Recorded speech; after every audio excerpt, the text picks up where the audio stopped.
get started. So I'll introduce myself, and then you can introduce yourself, and then away we'll go. So I'm Amanda Reiman. I am one of the, thank you, one of the ambassadors here at the California State Fair. I hail from Mendocino County, California, just directly west of where we are now, just as hot today.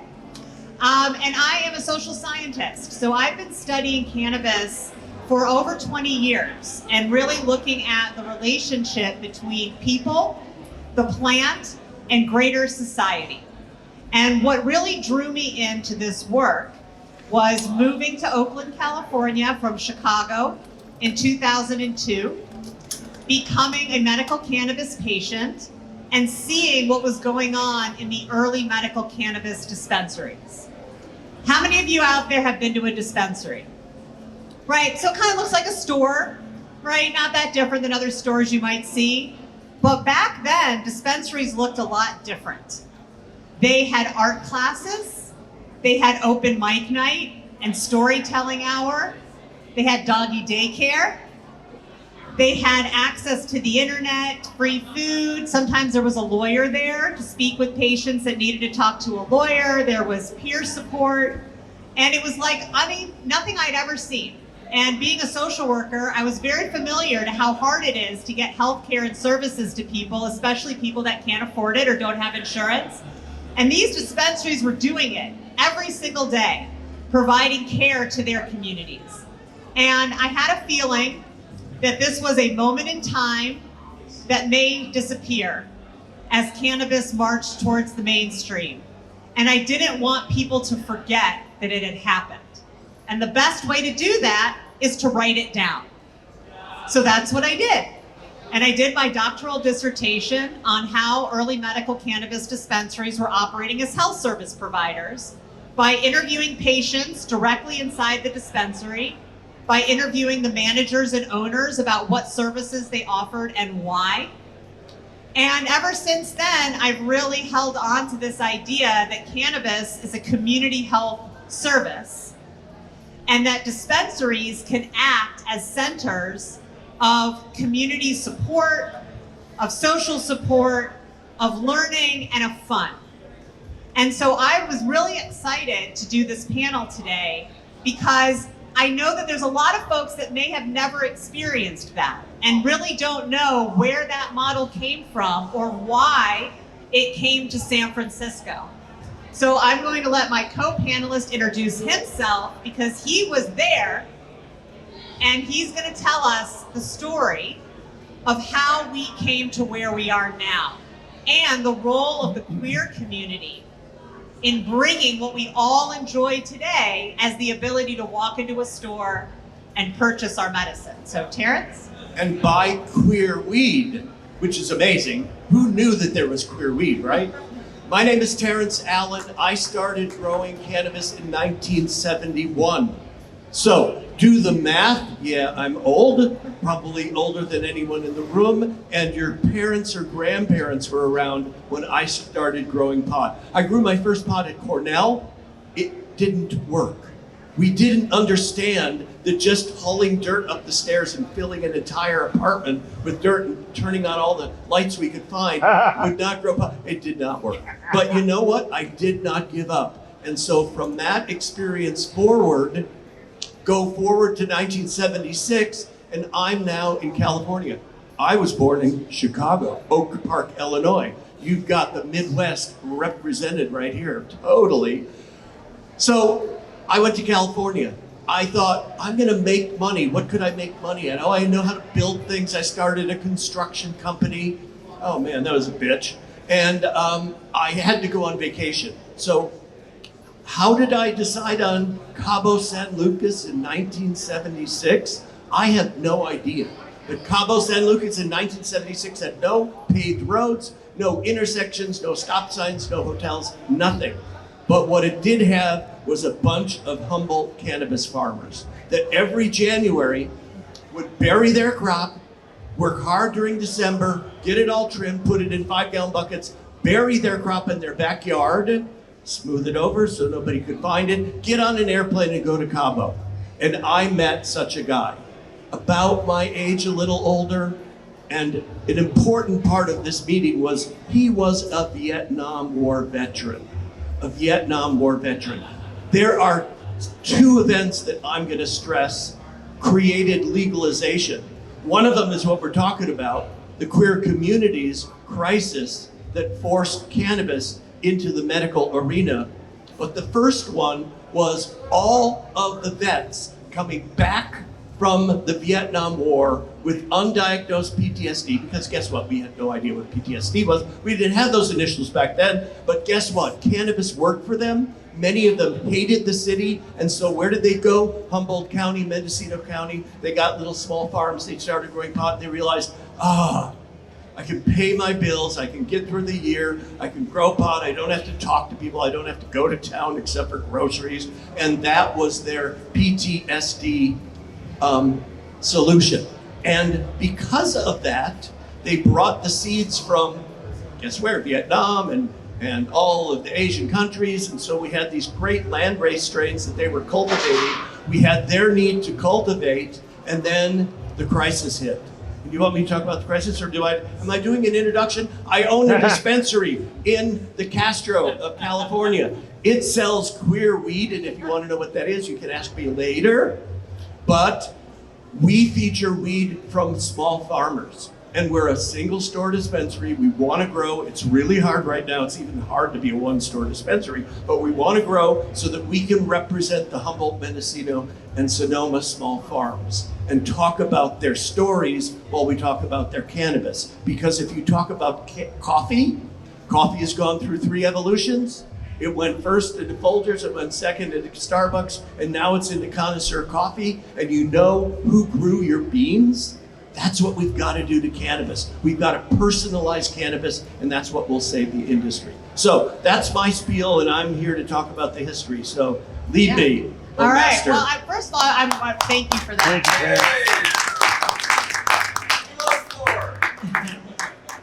And I'm glad that you brought up coffee, because just as an aside, people compare cannabis to alcohol a lot.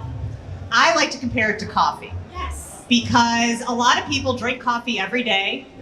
They're not intoxicated or inebriated by it to where they can't do their work.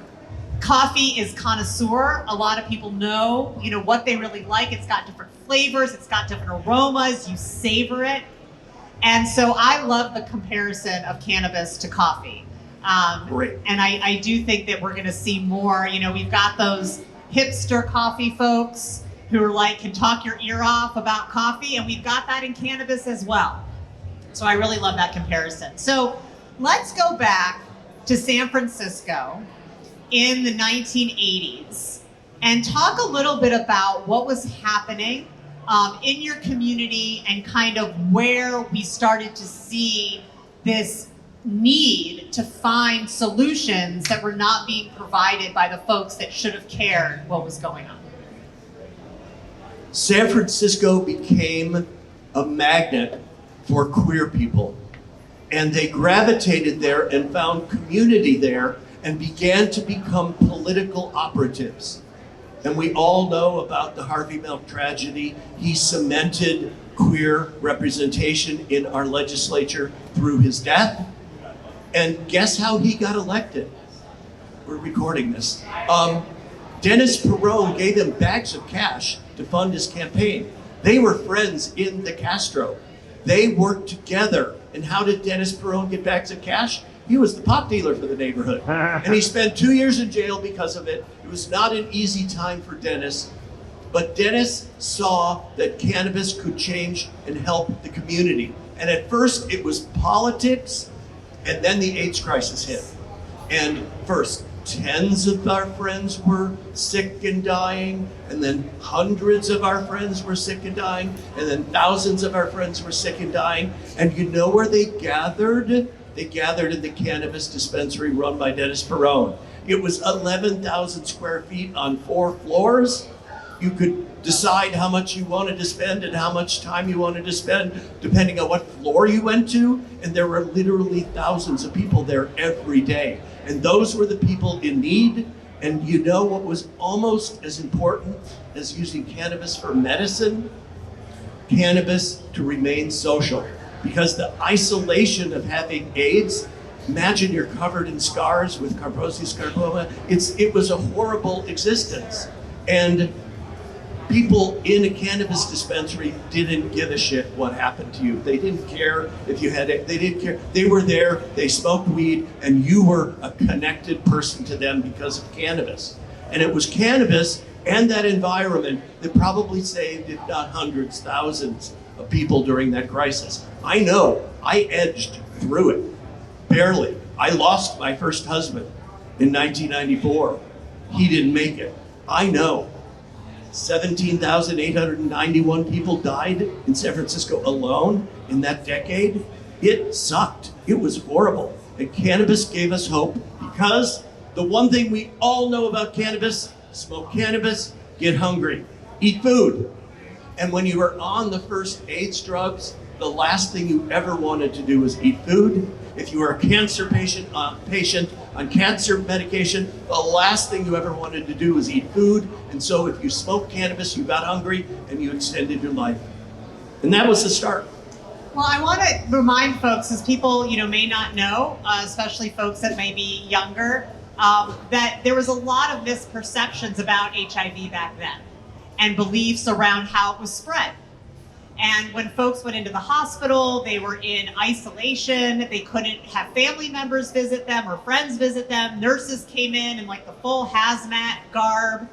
And at the time, in the late 80s, early 90s, so I was living in Indiana. I was a teenager. And Ryan White was in Indiana. And that's where I first heard about HIV/AIDS. So there was this little boy who had acquired the disease through a blood transfusion. And they had decided he was no longer welcome in school. The parents had a big protest that he was no longer welcome in school because they thought their kids would catch it just by being around him. And so it's HIV, but also chronic illness can be very isolating, right? And people don't really understand what you're going through. They don't want to hear about it anymore. You don't want to talk about it anymore. And so, this opportunity for people to feel euphoria, and the FDA calls euphoria a side effect. We know better. But, we have created a society where it's acceptable to use a drug to go from feeling bad to feeling nothing. But it is not acceptable to use a drug to go from feeling nothing to feeling good. And this was an environment where people had free permission and encouragement to feel good at a time when that was so rare. So talk a little bit about the environments of early dispensaries and why it was important not to just have a store where people could go get their cannabis and then, go about their day. What else was going on there? In every place where you could buy cannabis, a couple of things could happen that don't happen anymore. One, you could stick your face in a jar and smell the weed. You can't do that anymore. You get little jars, you get packages, you get things that are all wrapped in plastic. You're isolated from the plant. But back then, you could stick your face in a jar and you could go, oh, I like that. We didn't know about terpenes. We didn't know about all the stuff we know about now. We just knew what smelled good to us, and that's what we chose. Okay, I have to interrupt just for a second, just on the smelling part, because I just have a little funny story. So when I was doing my study, I was one of the locations was his second store, the second dispensary that was on 14th there by the Safeway. Yep. And there was a sign at the counter that said, "Please do not stick the weed up your nose." And I was a Chicago girl, I was like, how are they doing weed in California? Are they snorting it? Like, this is insane. And I watched every single person smelled it before they bought it. And it occurred to me that, olfactory sense, our sense of smell, is very, very powerful in triggering memory. And so people were smelling it so that their brain was saying, oh yeah, that made you feel good. Like, you like that. And that's what they were choosing. And so, I hate that we don't have that ability. The dispensary I go to lets you smell. They let you stick your nose in the jar. I'm just saying. You can smell it at floor two. But yes, I think that isolation from the plant, when it used to be such a big part of the experience. Anyway, I just wanted to interject that. So go ahead. Yep. And that location that Amanda is speaking of on Market Street and Church Street by the big Safeway on the way up from downtown to the Castro, that was where Dennis Perone had one of his first and early dispensaries. When he moved to the big giant ass building on Market Street, we all thought, this guy's fucking insane. And if you knew Dennis, so a quick story, I was growing pot in the 90s for my husband and I got arrested by 150 SWAT team officers. I was in a warehouse, they rappelled down the roof, they broke through the windows. I had just brought my husband back from the doctor. He died several months later, so he was really sick. They threw us on the floor, they handcuffed us, and they went through the entire place and couldn't find a single cannabis plant. An hour went by and I said, you've got to uncuff him. They uncuffed him. I said, you can leave me in cuffs. They're like, where's the pot? We know you are a part of Dennis Perone's pot mafia. You're part of the gay pot mafia. Now that's a t-shirt. That's a t-shirt right there. and I didn't know Dennis Perone. And I'm like, I didn't say who the fuck is Dennis Perone, but that's what I was thinking. Who's Dennis Perone? Finally, after 2 hours, I said, why don't you idiots move that painting and the pot's behind there in a room? And so they found 121 plants and they processed me and they tried me and they convicted, and I did a diversion thing. So I have an arrest record about cannabis. Fortunately, unlike many of the pioneers, I didn't have to go to jail.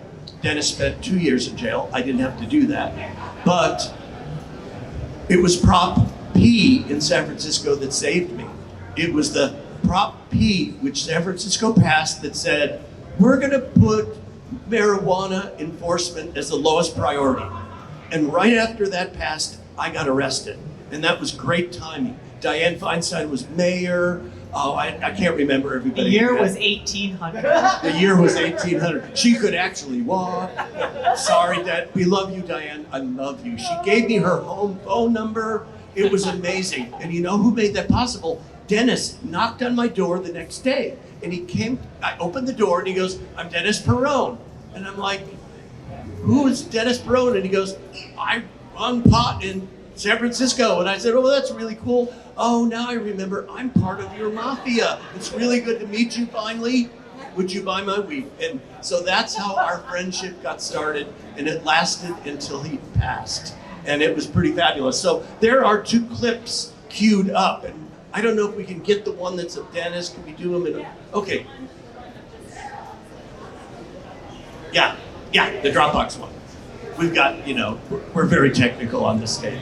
But I found a clip of Dennis and I found a clip of Brownie Mary. And the clip of Dennis is in the Buyers Club, the big Buyers Club. And he's talking about the story of why the Buyers Club was so important. Let's let him talk. And then I come back from Vietnam after dedicating my life to world peace, and I'm trapped in another war. It's the war on marijuana, where I have watched me and you busted indiscriminately. For myself, I spent 2 years in jail. I was shot by the cops. I have watched my friends arrested, my friends assassinated, and my lover beat up, all in the name of these marijuana laws. And the final war of my life, the one that gave my life more definition, was the war against AIDS, which the war and everybody in this room knows about. That we have all lost a lover, a friend. It has all touched us very personally. And it is that war that has inspired us to find something in our heart, to find some courage, to find each other, and not be so alone during this crisis time of our lives. And that was 1 floor of 4 floors of people. It was an amazing place. People would play music, they would do acupuncture, you could get a massage, all for free. All paid for by those people who could afford to pay. And Dennis set up this tithing program. If you want to sell weed at my store, you got to give me at least 10% of it for free, because I'm giving it away as fast as you give it to me. And that was how we got compassionate care, and that's how we got Prop 215, which was the Compassionate Care Act. It grew out of this building. Across the street, Dan Lundgren, who was the Attorney General at the time, set up an entire operation to film everybody going in and out of that building for months. And Dennis had to run for governor in order to stop Dan Lundgren from busting the store. And it was that kind of political bravery, that kind of, fuck you, this is helping my friends. Don't tell me this is a bad thing. You don't know. I know it's a good thing. It's in my life. Don't tell me what to do. Come and share with me in my community. It was that attitude that he kept throughout the whole process, started the campaign for Prop 215, got the initial signatures. Thank you, Soros, for stepping in with all the money to get the final signatures, but it went on the ballot and it passed unanimously. As soon as it passed, I and 12 other members of my community started CHAMP in the old location where Dennis had just moved from, at Market and Church, and that's probably where you were. And CHAMP was entirely run by volunteers. All the cannabis that went in, we charged a little to those that could afford. We gave it all away. We took the money that was left over and we did massage, acupuncture, music, costume. I mean, you name it, it was going on in that location. And that kind of community building, I believe, is what created the will to change minds at the ballot box. Absolutely. And that was what I saw, right? Was that, oh my, this is healthcare, and oh, you have insurance and you can still get a massage and get acupuncture and hang out and go to open mic night. And CHAMP was the one that had doggy daycare. That a lot of folks had medical appointments all day and they didn't have any place to take their dog. So they could bring their dog. There was a doggy room where the dogs would hang out. And I know we're going to talk a bit about Brownie Mary, so I want to say something about her. So Brownie Mary, so I mentioned that, kind of how people who had HIV/AIDS were treated and the social isolation, the isolation in hospitals. Brownie Mary was a volunteer at San Francisco General and the AIDS ward, and she would bake pot brownies for the patients. And she would bring them to the hospital and give pot brownies to the patients because she knew how much it helped them, how it helped them eat, how it helped their mood. And right around 1992, when Proposition P was up for consideration, she was arrested. And so you had, talk about bad PR for Prohibition, right? You have this amazing little old lady with her white hair and her homemade brownies who was really just trying to help people getting arrested by the police. And it really, I think, made people say, what the hell is this? Like, what are we doing? Where's our humanity? Is this really the way we should be treating people and where we should be putting our resources for law enforcement, going after people like Brownie Mary? So maybe we can play just a quick clip of Brownie Mary. Caitlin, you got that one queued up? This is a war on my kids that need medical marijuana to make their day pleasant, to help them relieve the symptoms of nausea, to get over the symptoms of chemotherapy, to make them feel good each day they get up in the morning. That's what this war is about. Turn on all your friends, all your relatives, all your grandmas and grandpas. Tell them that this war on marijuana is bullshit.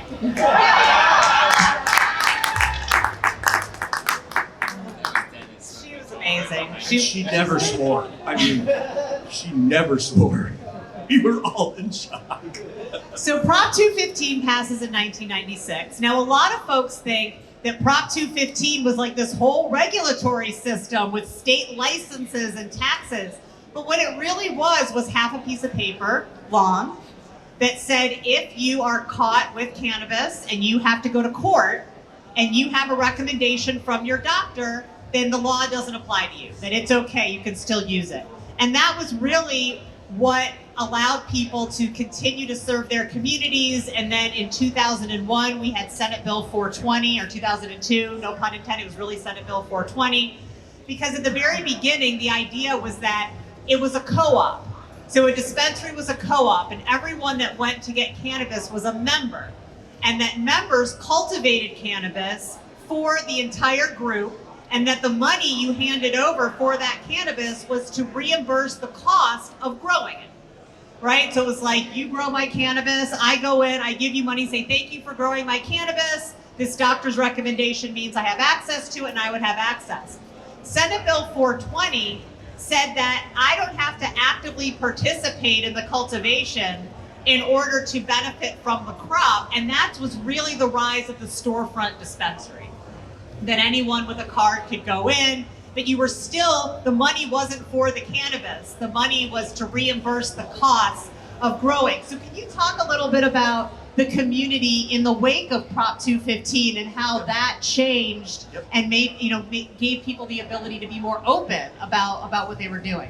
It did and it didn't. So let me tell you a little story that happened to me. So my friends were dying and they all had their apartments, they all lived their lives, and then suddenly they were too sick to pay their rent. And so I came up with this crazy idea that I could grow enough pot in their extra bedroom with 2 lights. And I got so damn good at setting up a 2-light setup. I could do it in the morning, have all the plants planted, and if a neighbor called, I could pull it all out in 2 hours. So I grew over a 5-year period for 17 of my friends. And I grew enough pot to pay their PG&E, pay their rent, and bring some to Champ. And that was how it was for me, was really making this cooperative of patients work for the patients, not for some rich guy in LA. Sorry, LA. You can say that. I can say that, We can diss on LA, we're in NorCal. Yep. Sorry, not sorry. Yeah. So that was one example of how people did it. But there were books of recommendations that every cannabis grow had stapled to the front door or right beside the front door. In those books of recommendations were all the members of the cooperative that said that this cannabis was being grown on their behalf. And so if law enforcement came, they were stopped by that wall of patients' rights. And that worked most of the time, unless there was a stupid aggressive cop, but it worked most of the time. And so that model became the model for how cultivation expanded, and then it went up north and it went to Humboldt, and all of the people that we know and love that were growing cannabis in the era had their book of recommendations. And that gave us at least the ability to say to law enforcement, we have a right to do this, now you have to prove that we don't have that right, because before we had no right. So that was really, really important. And it actually brought people together. Because when you had to go around and get 100 of your friends to turn over a copy of their recommendation, you got closer to those friends. And they said, oh, you're growing, you're helping me. Share some pot with me when your harvest comes in. And sure enough, there always seemed to be enough pot to give away whatever we needed to give away. It's amazing. And now we don't seem to be able to do that very much. But we'll get to that. Yeah, so when I would go to dispensaries, and I was very lucky, I got to spend my entire summer writing my dissertation, sitting in dispensaries, smoking weed and interviewing patients. It was really quite the, dog break. Sorry, I just have to call you. Very cute dog right here, everyone. Okay.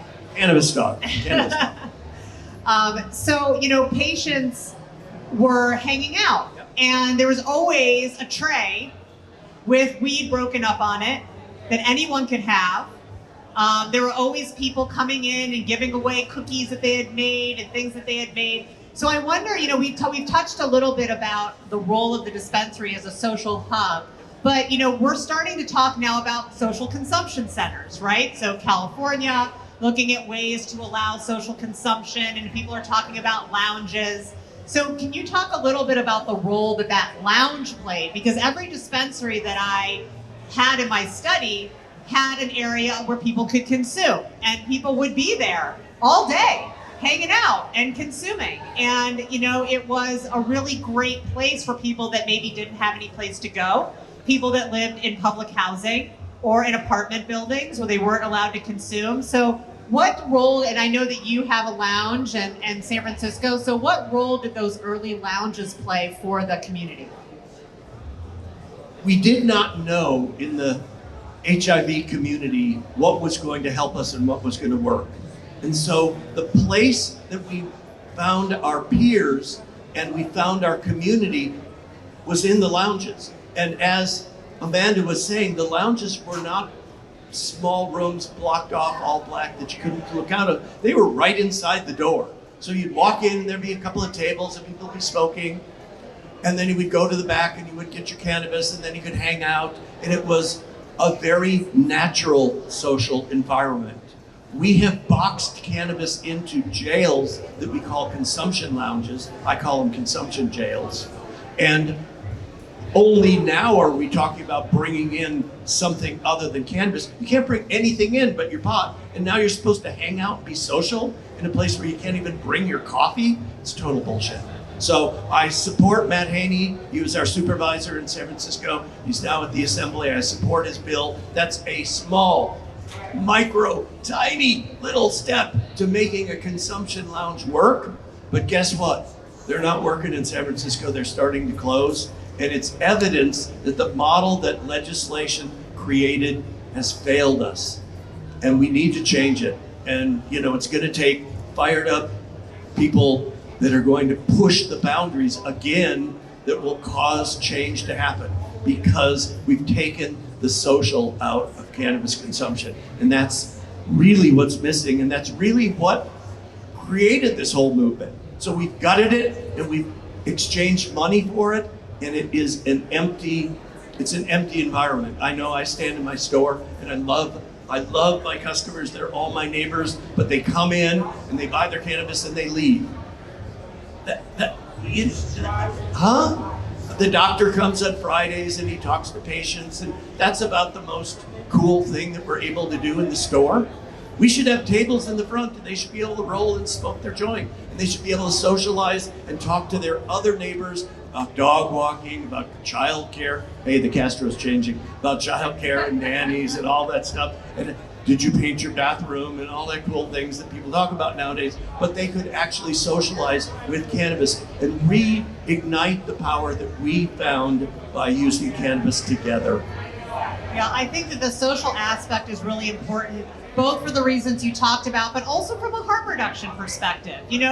People using cannabis maybe for the first time alone in their house, it can be a scary experience if you don't know what you're doing. It's a new sensation that can cause feelings of panic. I often talk about, Maureen Dowd back in the New York Times several years ago, who went to Colorado and overdosed herself on an edible in her hotel room and freaked out about it and wrote about it in the New York Times. If she had had a social consumption lounge, a real lounge where she could go to and learn, how much should I be taking? And if she started to feel a little panic, someone was right there to say, hey, do this. This will make you feel better. That's a really important part of using cannabis safely and effectively, is to have other people around to help initiate you into the experience. And that was a lot of what I saw going on in early lounges. Somebody comes in and they maybe have just been diagnosed with an illness, or they've just started treatment, and they're already scared, right? They're facing an unknown medical situation. They're not really sure what's going to happen. They hear cannabis might be helpful, and we give them something laden in 5 layers of plastic and send them on their way. Maybe there's a little bud tender education in there, but cannabis is such a social plant, and the experience of using cannabis is highly impacted by social learning. So you may have heard the old wives' tale that you don't get high the first time you smoke cannabis. That's actually true. There's been research that shows that people have to learn what it's like to feel high. And they do that by being around other people who are high and who are acting a certain way and imparting certain feelings and experiences, and they pick up on that and they start to feel it as well. And the thing about cannabis is that your first experiences are a real blueprint for how you're gonna feel later on. And when I was teaching at Berkeley, and I was undergrads, and in Berkeley, I wonder if they smoked. I wonder. I would run into them at the dispensary after class. But they would come up to me sometimes after class and say, a couple years ago I had an edible and I had a really bad experience. And now every time I try to use cannabis again, I have a huge panic reaction to it.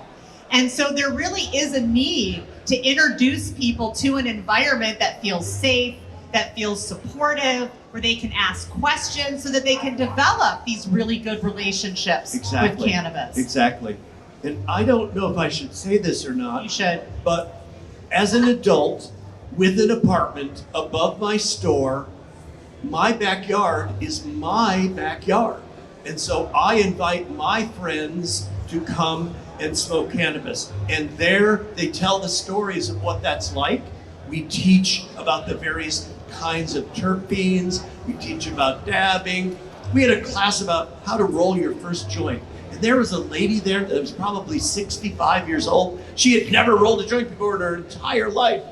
It was the cutest thing to watch. But that socialization, that understanding of what to do with the cannabis plant comes from your friends and people around you. It doesn't come from the packaging. You can watch a YouTube video that helps a little bit, but really, you gotta be with your friends.